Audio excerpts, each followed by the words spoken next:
Miau, miau, miau. Bienvenidos a El Gato Narrador. Hoy leeremos. Nunca he sido una persona que crea en el karma instantáneo o en esas frases de autoayuda que dicen que el universo te devuelve lo que le das. Siempre pensé que eso era un consuelo para los que pierden. Una forma de dormir tranquilo esperando una justicia cósmica que rara vez llega. Pero después de ver lo que le pasó a Patricia, mi cuñada, he tenido que reconsiderar muchas cosas.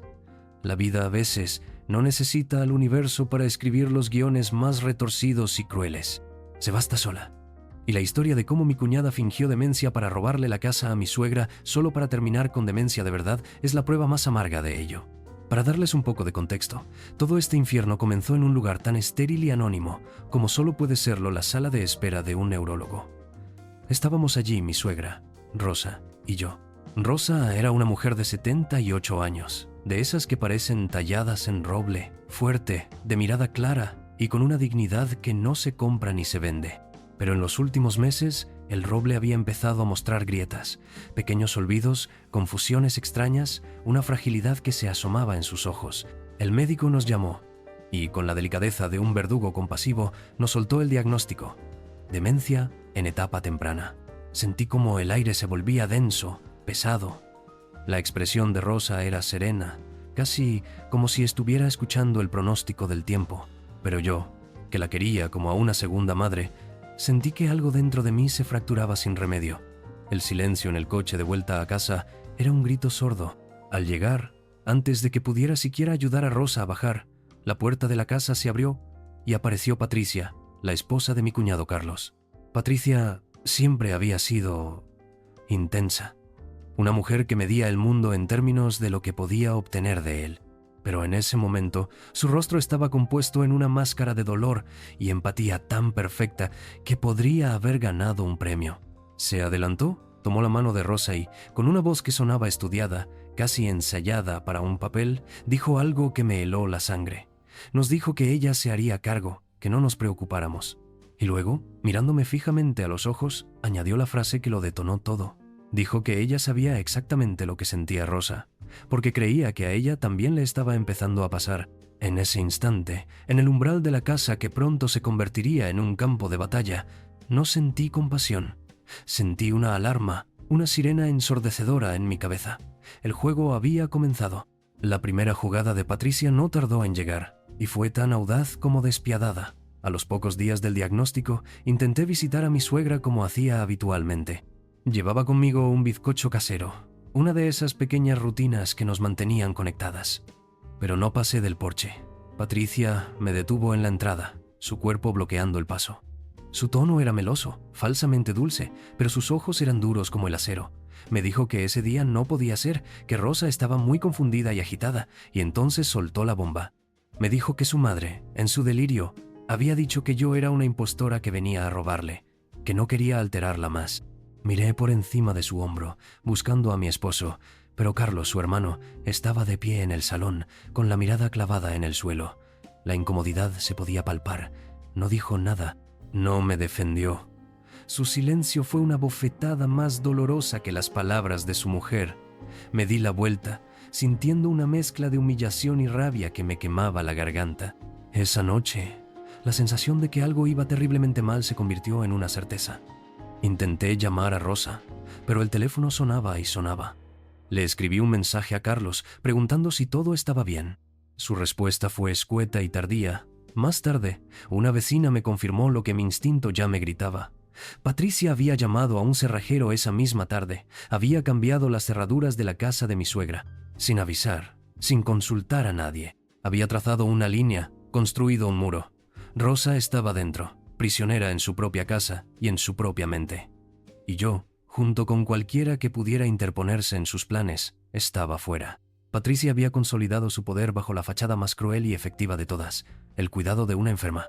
Las apuestas ya no eran solo sobre la salud de Rosa, eran sobre su libertad, su patrimonio y su dignidad. Y yo no estaba dispuesta a dejar que una loba vestida de oveja se lo arrebatara todo. La impotencia es un veneno lento. Te consume desde dentro, te hace dudar de tu propio juicio. Llamé a mi esposo Carlos con el corazón en un puño. Le expliqué lo de las cerraduras, la excusa de Patricia, la sensación de estar siendo apartada deliberadamente. Su respuesta fue un bálsamo envenenado. Me pidió calma, me aseguró que era algo temporal. Me dijo que Patricia solo quería lo mejor para su madre y que estaba abrumada, que no debía parecer paranoica, que solo le diera unos días para que las cosas se asentaran.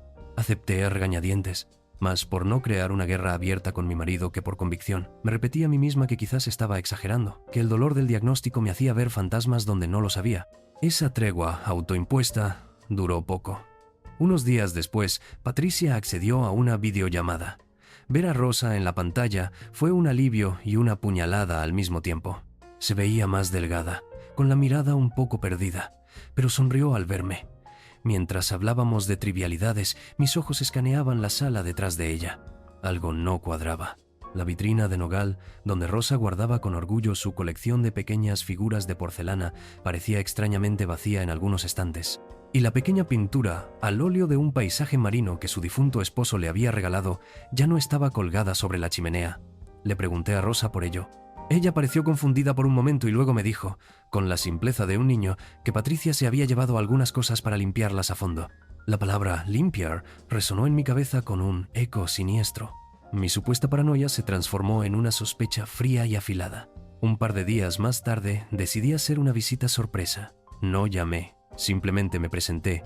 Para mi sorpresa, la puerta estaba entreabierta. Entré en silencio, con el corazón martilleándome en el pecho, y la vi. Vi la vitrina, ahora casi completamente vacía, y vi a Patricia, de espaldas a mí, hablando por teléfono en voz baja. No estaba consolando a una amiga ni pidiendo cita médica, estaba negociando. La oí usar frases como pieza de 1940 y auténtica plata de ley. Y luego, la frase que lo confirmó todo, pago en efectivo, por favor. Me escondí detrás del marco de la puerta del salón, sintiéndome como una ladrona en la casa que había sido mi segundo hogar. Saqué mi móvil y con manos temblorosas empecé a grabar el audio. No sabía qué iba a hacer con ello, pero necesitaba una prueba. Necesitaba demostrar que no estaba loca. Lo que Patricia estaba limpiando no eran los objetos de mi suegra, era su patrimonio. Estaba llevando a cabo un saqueo metódico y silencioso, disfrazado de cuidado y devoción. Cuando le mostré la grabación a Carlos, su reacción fue como un jarro de agua helada. La minimizó. Me dijo que estaba exagerando, que seguramente Rosa le había regalado esas cosas en un momento de lucidez. Me preguntó si de verdad creía que su propia hermana sería capaz de algo así. Su negación era un muro contra el que mis pruebas se estrellaban. Me sentí frustrada, furiosa y sobre todo sola. Decidí callar por el momento, pero mi estrategia cambió. Ya no buscaría la confrontación directa, sino la evidencia irrefutable. Empecé a llevar un diario mental, un registro de las inconsistencias de Patricia.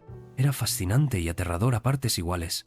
Un día, en el supermercado, la vi intentar pagar con tarjeta. Se trabó. Dijo que no recordaba el número PIN, montando una pequeña escena de confusión que provocó la compasión de la cajera. Pero 10 minutos después, la encontré en el aparcamiento, hablando por teléfono y dando indicaciones precisas para llegar a una dirección en el centro, incluyendo el nombre de la calle, el número del portal y el piso. Recordaba direcciones exactas, nombres de especialistas médicos a los que supuestamente había llevado a Rosa, fechas de cumpleaños de parientes lejanos. Su memoria era selectiva. Su demencia aparecía y desaparecía a conveniencia. El colmo de la desfachatez llegó unas semanas después. Insistí en acompañarla a una de sus citas médicas. Quería ver la actuación en directo. Dentro de la consulta, Patricia fue la viva imagen de la confusión. Miraba al médico con los ojos muy abiertos, respondía con monosílabos, fingía no entender preguntas sencillas. El doctor, un hombre joven y con exceso de trabajo, anotaba en su historial posibles síntomas de deterioro cognitivo temprano, estrés del cuidador. Salí de allí con el estómago revuelto. Pero la verdadera revelación me esperaba fuera. Mientras caminábamos hacia el coche, Patricia dijo que había olvidado algo y volvió a entrar al centro médico. Yo me quedé junto a su coche y a través del cristal la vi. Sacó una carpeta de su bolso y empezó a organizar una pila de papeles. No había confusión en sus movimientos. Eran rápidos, metódicos, precisos. Vi membretes de bancos, formularios. Lo hacía con la concentración de una cirujana. Su rostro no mostraba ni rastro de la mujer perdida y asustada que había estado frente al médico 5 minutos antes. Estaba fabricando un historial médico falso para sí misma, creando una coartada perfecta para sus futuras acciones. El patrón era claro. manipular a los médicos, manipular a la familia y, mientras tanto, vaciar la vida de mi suegra. Sentía que me ahogaba en un mar de mentiras y no tenía a quién recurrir. Desesperada, llamé a un trabajador social de servicios para la tercera edad. Le conté mi historia de forma anónima, como si hablara de una amiga. El hombre al otro lado de la línea fue amable pero directo. Me dijo que mis sospechas eran, lamentablemente, muy comunes. Me sugirió que intentara hacer visitas sorpresa con más frecuencia, que documentara todo, que grabara conversaciones si creía que se estaba cometiendo un abuso. Pero también me advirtió de las implicaciones legales. Grabar a alguien sin su consentimiento podía meterme en problemas. Era un camino arriesgado. Pasé días dándole vueltas, sintiéndome atrapada. Necesitaba pruebas, pero no podía arriesgarme a que Patricia me descubriera y se blindara aún más. Fue entonces cuando se me ocurrió una idea que me hizo sentir sucia y audaz al mismo tiempo. Compré por internet un pequeño reloj digital con una cámara espía. Era discreto, moderno, de esos que cualquiera podría tener en la mesita de noche. Un fin de semana, con la excusa de llevarle a Rosa un álbum de fotos familiar, conseguí entrar en la casa. Mientras Patricia estaba en la cocina preparando un té que seguramente no necesitaba, entré en el dormitorio de mi suegra. Con el corazón desbocado, cambié el viejo reloj de Rosa por el nuevo, asegurándome de que la lente apuntara directamente a la butaca donde solía sentarse a leer o hablar por teléfono. Los días siguientes fueron una tortura. Revisaba la aplicación del móvil cada pocos minutos, viendo fragmentos de la vida de Rosa a través de esa pequeña lente. La mayor parte del tiempo era desgarrador. Rosa, sentada sola, mirando por la ventana, a veces hablando consigo misma. Pero entonces empecé a capturar a Patricia. Los primeros clips eran de ella hablándole a mi suegra con una paciencia fingida, tratándola como a una niña. Pero una tarde la vi entrar en la habitación hablando por teléfono. Su voz era un susurro conspirador. La oí hablar de transferencias bancarias. Mencionó cantidades, números de cuenta. Y entonces dijo la frase que se convirtió en la prueba definitiva de su plan. Le dijo a la persona al otro lado de la línea que tenía que apurarse, que necesitaba hacer firmar a Rosa unos papeles mientras estuviera tranquila y lúcida. No dijo cuando esté lúcida, dijo mientras. La diferencia era abismal. No esperaba un momento de claridad, buscaba un momento de docilidad. La prueba ya no era una sospecha, era una grabación. Tenía la intención delictiva capturada en vídeo. Con el corazón en un puño, le rogué a Carlos que viera las grabaciones conmigo. Esta vez no le pedí su opinión, se lo exigí. Nos sentamos en el sofá de nuestra casa, en silencio. Puse los vídeos en la televisión. Vio a su hermana, Patricia, engatusando a su madre. Vio su tono cambiar cuando pensaba que nadie la escuchaba. Vio la conversación sobre las transferencias. La expresión de Carlos cambió de la negación a la incredulidad y finalmente a una ira sorda y profunda. El muro que había construido para protegerse de la verdad se había derrumbado. Analizamos más videos. En uno de ellos vimos a Patricia poner un fajo de documentos sobre las piernas de Rosa, guiando su mano con un bolígrafo. Rosa firmaba con la mirada perdida, como quien realiza un acto automático. Congelamos la imagen, intentando leer el encabezado del documento. Parecía algo legal. Al día siguiente, faltamos ambos al trabajo y fuimos a ver a un abogado, un amigo de la familia. Le mostramos las grabaciones, le contamos todo. El abogado, un hombre serio y experimentado, nos escuchó con atención. Nos dijo que las grabaciones podrían ser útiles, pero que la clave era ese documento. Pasó una semana investigando. Finalmente, nos llamó a su despacho. Su rostro era sombrío. Lo que nos dijo fue un golpe demoledor. El documento era real y perfectamente legal. Era un poder notarial completo. Rosa, en un acto firmado ante notario, en una de esas visitas al médico que Patricia organizaba, le había transferido a su hija el control total sobre sus finanzas, sus propiedades, todo. La firma era suya. El notario había dado fe de que estaba en plenas facultades. Una mentira que Patricia había construido con meses de manipulación, aislando a Rosa de cualquiera que pudiera dar una segunda opinión. Legalmente, estábamos atados de pies y manos. Patricia había ganado. Se había convertido en la dueña de la vida de su madre, y lo había hecho usando la propia ley como arma. Unos meses después de aquello, Rosa se fue. Murió mientras dormía, de forma natural, o al menos eso es lo que dijeron los médicos. Su corazón simplemente se rindió. El funeral fue un evento discreto, casi clandestino. Patricia lo organizó todo, recibiendo las condolencias con una serenidad que helaba la sangre. Parecía una viuda de luto por una fortuna, no una hija llorando a su madre. Nadie de los presentes, salvo Carlos y yo, sospechaba la monstruosa verdad que se escondía detrás de su fachada de dolor. Había ejecutado su plan a la perfección. La casa, las cuentas, todo era suyo. Y entonces, cuando creíamos que la historia había terminado con la más amarga de las derrotas, empezó a ocurrir algo extraño. Unas semanas después del funeral, Patricia comenzó a mostrar síntomas raros. Al principio eran cosas pequeñas. Se trababa al hablar, buscando una palabra que se le escapaba. Olvidaba dónde había dejado las llaves del coche, algo que nunca le pasaba. Repetía la misma pregunta varias veces en una conversación. Al principio, Carlos y yo nos mirábamos con cinismo. Pensábamos que era el comienzo de un nuevo acto. Quizás para afianzar su papel de víctima o para evitar futuras responsabilidades. ¿Estaba fingiendo de nuevo para consolidar su botín? Movida por una mezcla de morbo y una necesidad casi patológica de entender, empecé a observarla de nuevo, no con una cámara oculta, sino en las pocas reuniones familiares que siguieron. Pero esta vez, algo era diferente. Sus síntomas no eran convenientes. No aparecían frente a extraños para generar lástima.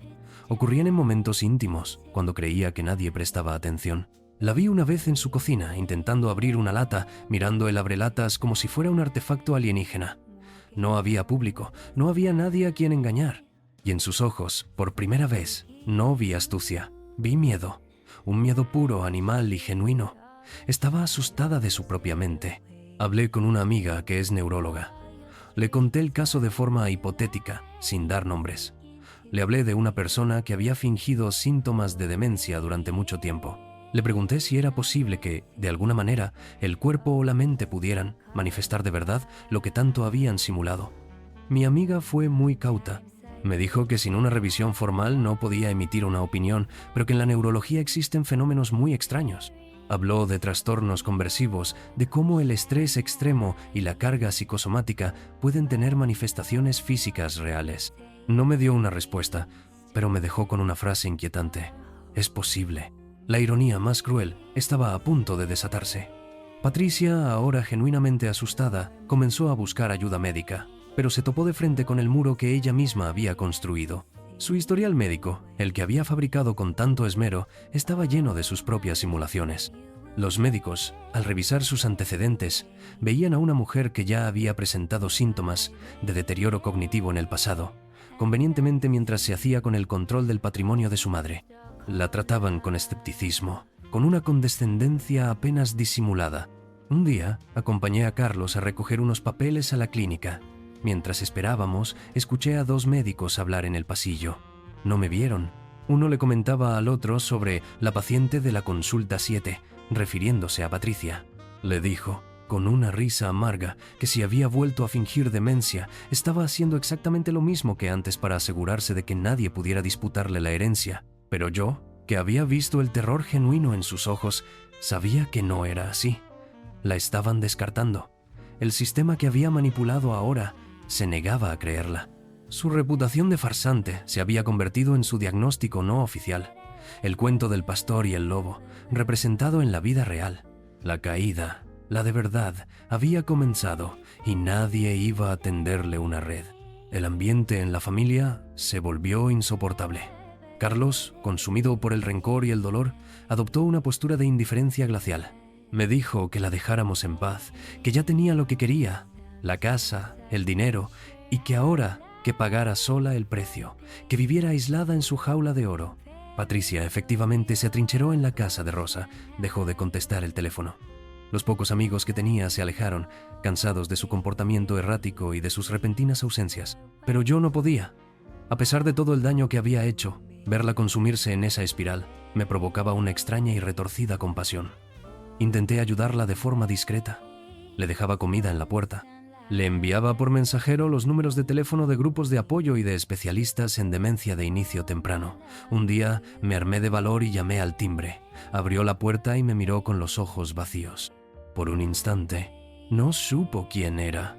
Le pregunté si necesitaba algo. Murmuró algo ininteligible y cerró la puerta. El clímax de esta tragedia griega llegó una tarde de otoño. Recibí una llamada de un vecino, alarmado. Me dijo que Patricia estaba en el jardín gritando. Fui para allá, con el corazón encogido. La encontré descalza sobre la hierba húmeda, con la mirada perdida y furiosa. Cuando me vio acercarme, su rostro se descompuso en una máscara de terror y odio. Pero no me veía a mí. Corrió hacia mí, me agarró de los brazos con una fuerza que no creía que tuviera, y me gritó, con la voz rota por el pánico. Me gritó que la dejara en paz, me gritó que no le iba a quitar la casa otra vez, y entonces lo entendí. En su mente rota, yo no era yo era Rosa.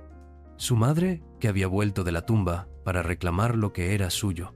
Su propia culpa, su paranoia fabricada para el engaño, se había materializado en un delirio real y terrorífico.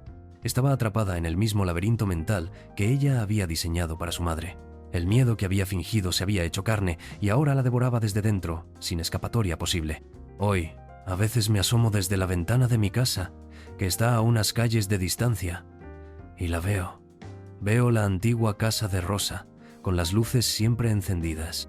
A veces distingo la silueta de Patricia caminando en bata por el jardín, desorientada, hablando sola.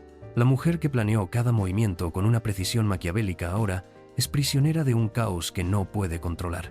Nadie contesta sus llamadas, los médicos no le creen, la familia le ha dado la espalda.